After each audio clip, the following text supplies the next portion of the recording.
A gente conversa agora com o nosso comentarista de economia, Carlos Alberto Seidenberg. Boa noite, Seidenberg. Quando a gente está falando que o poder público vai pôr dinheiro em alguma coisa, nós estamos falando em economês no espaço de uma manobra fiscal, em outras palavras. Qual é esse espaço para o poder público, de maneira geral, de poder subsidiar ainda mais coisas? Boa noite, William. Boa noite, Cris. Do que nós estamos falando é tirar dinheiro de um lugar e colocar no outro, né? Quer dizer, ou então reduzir gastos e tal, como veremos depois. Mas que tem espaço para mexer nas tarifas, tem, como aliás a gente está vendo aí em diversos estados, diversas cidades que estão usando a redução de impostos. E quando você olha a tarifa do caso de São Paulo, que é o mais emblemático, você vê que tem muita coisa ainda para mexer. Repare aqui, nós calculamos a inflação de 2003 para cá e a correção da tarifa, né? Muito maior a correção da tarifa. Se a tarifa tivesse sido corrigida pelo IPCA, seria de 2,80 e não dos atuais 3,20. Portanto, aqui você tem um claro excesso de preço, digamos assim. Nós temos também uma outra conta que a gente fez aqui, sobre horas trabalhadas.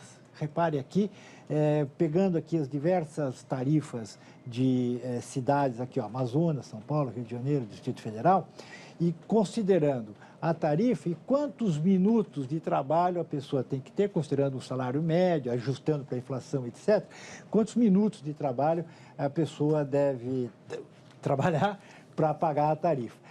Repara que a mais barata é em Brasília e a mais cara no Amazonas, em Manaus, e aqui em São Paulo e Rio de Janeiro. Só para esclarecimento, levando em conta os diversos pisos salariais. O salário médio de cada cidade. De cada área, certo. O salário médio de cada área, que é o salário médio, é ajustado pela inflação. Então, você tem aqui, claramente, você tem uma diferença enorme aqui entre as cidades, o que significa que tem tarifas muito caras e que poderiam, claramente, ser menores. Seidenberg, como administrar tarifas públicas como transporte, como energia, como gasolina, por exemplo?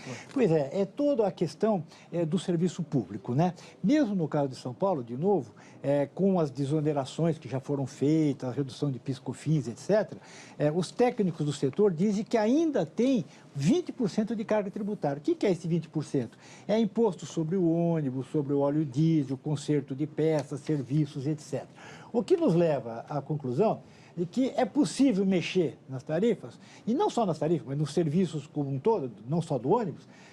O que o governo pode fazer? Cortar despesas. Cortar despesa, trocar gasto de um lugar para o outro. Ganho de eficiência, né? O serviço é claramente mal administrado, mal gerido, etc. E pode também reduzir mais impostos, como nós vimos aqui no caso de São Paulo. Ou então, que é a pior ideia, tem muito prefeito aqui, secretário falando, em aumentar imposto para subsidiar a tarifa. Se fizerem isso, vai dar uma baita confusão. Aí vai ter mais manifestação ainda. Obrigada, Seidenberg. Boa noite para você. No começo do Jornal da Globo, nós mostramos uma pesquisa que levou em conta a tarifa de ônibus no Distrito Federal no valor de R$ 1,50. Na verdade, o Distrito Federal tem 4 tarifas. A menor é de R$ 1,50 e a maior de R$ 3.